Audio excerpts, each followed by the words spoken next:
Hi. First of all, on behalf of Indie Accent, I would like to thank you for taking your time to do the interview with us. So Thanks for let me having me. introduce myself. My name is Alfreda, and it is such an honor to interview one of the world's best artists and talented singer-producer, Jordan Oh, Rakei. thank you. Hello, hello. How you doing?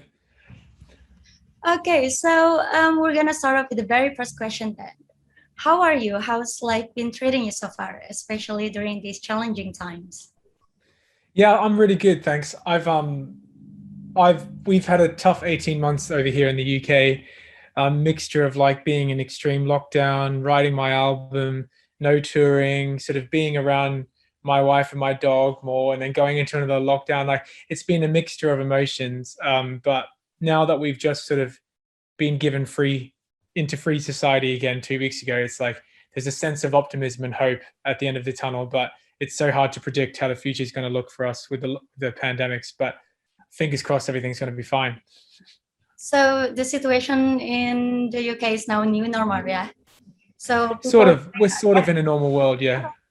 okay, cool. Now we're gonna talk about your music then. So congratulations on the new release of Family. Thank you. I really do like the prominent bass line and all the instruments, which combine with your extraordinary voice. Because I think it's very effortlessly sensual. So I've read in an interview that Family is the most personal you've ever been with your lyrics, though. So can you please tell us more about the song? So Yeah. is there So the any? Mhm. it's very it's a personal song for me. Basically, like I was reflecting back on my life as my whole life, my whole childhood, and like how I am, and I thought I would talk about my parents' divorce. Basically, when I was a teenager and their divorce happened, you don't sort of it doesn't affect you. I was playing sport, I played video games, I had lots of friends. It's like, those sort of heavy things don't have an impact on you as a child. But when I reflect back as an adult about the divorce and its effect on me and its effect on them too with each other, it just made me feel a lot more empathy for my parents, and also understanding of the whole situation. So it's like reflecting on the past, talking about their divorce and letting them know that no matter what happened between them, I still have this love for them because they're my family. And it's like a nice nod to nothing can break family ties, at least in my eyes. Wow, that's really beautiful. I mean, I've watched the Mahogany session. Yeah, and it was very emotional and it sent chills down my spine. Oh, nice. Yeah, it's like it's funny because that's how I wrote this song Yeah. originally. I wrote it just a simple ballad on piano, and then I was like, how can I make this more of a band song? But how the mahogany version is how the song originally was born. Okay, that's wow, that's really beautiful. I really do hope I could witness your beautiful performance in real life though. That would I be a dream know. come true. That you I would do go to really want to come to Indonesia. Indonesia one day for Yeah, sure. yeah. I mean, that's what I'm talking about. That would be great.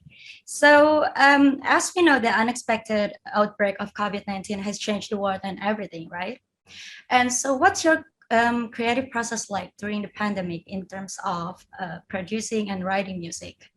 Because I believe, like, when you're doing it, in person, directly talking to person, it's more enjoyable and effective than having to do it online. So, yeah, the creative process of it. It was weirdly liberating, but at the same time very constricting. Like at times, having all this freedom, knowing that I was going to be stuck in my house for the next 4 months, gave me a lot of time to sort of go into my music and digest it and really try and experiment. But at the same time, like you mentioned, I was doing a lot of virtual collaborations where we were on Zoom and trying to make music. And it was really difficult. For example, like it's hard to read connection, chemistry in the room because when you're making music, it's a very spontaneous expression of like the subconscious, what I like to think. And when you're sort of 4 seconds delay between like me and an American, it's like the ideas don't flow as nicely. So it's been like quite difficult to collaborate for sure. And it's been a much more like solitary experience, which, like I mentioned, at times has been really nice, but at times it's been really difficult because music shouldn't be a solitary purely solitary experience. It should be like an expression and communication between two different people or three. Yeah, so it has its disadvantages and advantages of its own, yeah. Yeah, yeah, exactly. So what we call life, the album tells about different lessons that you have learned from making this album. If you don't mind me asking, how did these factors have influenced the way you see the world, or when it comes to music? I think it made me it on a deep sort of macro level, I call it. It made me look at everyone and understand that literally every single person in this world has had an upbringing that's had an impact on them, and everyone's gone through their own troubles in life, and everyone has their own story. And so, like, I think a lot of the time I do this a lot is like, you think the world revolves around you, and you feel like your troubles and your anxieties is the center of the universe. But everyone, well, this is what I thought as with my ignorance, but everyone is going through really difficult issues. And so when I make music now, I think, and I'm collaborating with people, I think about, I'm looking at someone across the room, for example, and they're playing guitar, and sometimes I just sort of think to myself, I wonder what their childhood was like. I wonder what their relationship with their parents is like. I wonder what their relationship with their partner is like.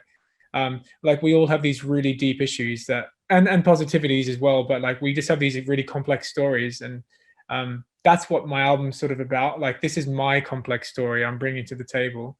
And I hope that people can sort of reflect on that for their own self internal introspection. Yeah. Oh, that's really deep. I mean, that's a lot of meaningful there. So because you just released a song called Family, can you please describe family in 3 words, just in general? um, Atmospheric, Okay. vulnerable, and honest.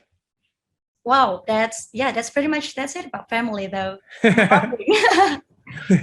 So now we're talking about your previous works. Over the past few years, you have collaborated many times with various talented artists, such as Lloyd Carner, Alchemist, FKJ, including Tomish. I really love the what kind of music your remix version, because I think the song perfectly, encapsulates the spirit of the youth, which is energetic, pumped up, and happy. So now we're talking about collaboration. Do you have any dream collaboration that you would love to do someday with any other musician? Yeah, I would. There's like, I think of it like two tiers. I think of it like there's an unattainable collaboration dream. Like, I would love to work with Stevie Wonder and Herbie Hancock. I feel like everyone wants to work with them, so I'm not going to get a chance. But I would love to work with James Blake and Bon Iver.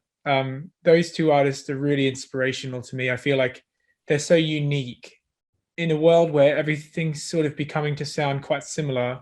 They're very unique, and I respect that a lot. And I would just love to learn from them. But yeah, probably those two are my dream artists, and Frank Ocean maybe. Oh, that's pretty good references. I've watched in an interview somewhere that when you were young, you bought a music sheet of Stevie Wonder. That's how you actually started, yeah, in this That's industry. how I learned how to Yeah, yeah. basically play all my piano. Because I knew Stevie Wonder, he was my favorite artist. I could sing all of his music, but I couldn't play anything. So I remember getting the book and just trying to learn every single piece. And that's how I developed like my keys and my piano skills. Okay, so with those artists that you have mentioned, what kind of music that you will produce with them? Is it the same like your genre, like your previous albums, or I think it would be different because okay. now I'm open to, when I collaborate. This is why I love collaboration. I feel like it's my job to be a vehicle for their ideas, because I feel like I enjoy doing most different styles of sounds. For example, I love folk music, I love hip hop music, I love house and techno music, I love elements of classical music. So if me and him are working with each other, and he's just like, I want to make a techno a Oh, techno song, I'll be like, okay, let's try it. Like, I'm basically really open to all cool. styles of music, and whatever happens, and I got no judgment. Oh, that's nice. Cool, cool. So now we're talking about your interest. Who are you listening to right now? Yeah, you know Uh, the song that you almost listen to every day these days. I've just recently discovered this artist called Rufus Wainwright, who's River? a Rufus Wainwright. Okay. He's an American singer from a bit earlier, like maybe 20 years ago. Um, and I just discovered him literally last month, and it's totally changed my life. The way The way you I've see the listened to world. him, the way I've seen music. Yeah. Yeah, like it's made me think about my own music, and it's made me just think like I can't wait to start writing again and exploring some of the stuff that he's doing. But I would listen to him every day, like when I walk the dog or when I like go into the studio on the train. But he's probably the person I'm listening to the most. I look it up to him. I'll find his name in the Yeah, check it stream. out. Okay, thank you. Any suggestion of musician that we should know other than Rufus, maybe that most people don't know from you? Yes, actually, there's this Yeah. London singer who I love. He just released their album 2 weeks ago. His name's Okay. Joel Culpepper. Um, Jacob Pepper. Joel, Joe. like Okay. Billy Joel, Okay. Joel Culpepper, and Tom Misch has collaborated on this I album as love well. Spanish. So yeah, so you should check it out. It's sort of like really good soul music, basically, really well produced music. So, what kind of music did you listen to while you were growing up? Is it relevant to the music that you made today? It is partially. I think I grew up listening to strictly like reggae music, soul music, but basically the whole Motown era of like Stevie Wonder, Curtis Mayfield, Marvin Gaye, Michael Jackson, Diana Ross. Like a lot of the old school American soul music was my biggest influence. And then sort of growing up, being a teenager, I listened to like a lot of Usher and Neo and Beyonce. The R&B Um, soul. so Yeah. R&B pop, yeah, R&B pop Yeah. soul. Like I loved like vocal runs and I love like hip hop beats and then from there I've sort of discovered, I don't know, I've just gone in all directions. I love jazz now. I love house music. I love folk music. I've sort of explored all territories now. I listen to all types of music, but I'm trying to, in a weird way, I'm actually trying to restrict listening to as much music so that I can have my own creative sound, if that makes sense. Like I feel, for example, if I listen to reggae for 2 years, I feel like when I make my next album, there might be some reggae that comes out of me. Yeah. Like I want to try and make music that's really unique to my own personality. And so I think you can only sort of do that by restricting how much you listen to. Yeah, because your first EP, Franklin's Room, it's has lots of reggae influence, which is Exactly. very different Exactly. from your latest albums right now. So Exactly. yeah, so Exactly. it's a bit of a little bit of that and this and everything though. It's like it's like, I got little elements of like reggae rhythm, but I got soulful vocals, and I have like electronic elements. There's like sometimes there's rock elements in my music. So it's like a mixture of everything now is sort of my sound. It's like a collection of all my influences make me, yeah, the artist I am today. Okay, cool. So what are you most excited about for your upcoming album, What We Call Life? Is it going to release in September, if I'm not mistaken? Yeah. September 17th. I Okay. think I'm most excited about I'm nervous and excited, but the album is very different to anything I've done before. And I want Very to, personal, yeah. it's personal, like lyrically it's different, but more like it sounds different as well. Okay. Um, it's much more of like it's an experience to say the least. And I want people to listen to it and be like, whoa, that was an experience. Do you know what I mean? Not like, oh, that's cool, I'll play that. I want it to hit people either really heavy so that they're like, wow, or they're like, oh, I don't like it. I don't mind either way if people don't like it. What I know is that I've given it, this is the true expression of where I'm at musically, and I made no compromises. And so that's what I'm most excited about, like showing the world really what my brain is like musically. Now I can't wait to for it to actually release though. I know, same. So yeah, I mean, to the final question then, what's next for Jordan Rakei? Um, Good question. It's hard to know because of the pandemic, but we're hoping to go on a world tour. We've already announced the European and UK tour. So that's exciting, something to look forward to. But I'm hoping to come to Australia and also Asia and also America. Because Asia. I would love to come to Indonesia. Yeah, Basically, yeah. whenever I go to Asia, I always sort of play in Tokyo and Singapore, but I don't see the extra problem flying an extra few hours south and playing in Indonesia and going up to Malaysia as well. But yeah, I would love to do a big world tour and show my music to the on a live stage, because that's sort of why I wrote it with that in mind. So people can like sing along and that sort of thing. So that's what I'm hoping for if the pandemic holds up. Me too. Hopefully the work gets better so we can actually see you in real life. Yeah, exactly. Yeah. Okay, but thank you though. Thank you so much, Jordan Rakei, for doing Thanks for this having interview me. with us. It is very an honor for Indie Accent is to be one of the first music publication and platform that get chosen to actually interview. So thank you Yeah. so much. Thank you. Yeah, it's one of my first Indonesian interviews, which is really Wow, cool. that's wow.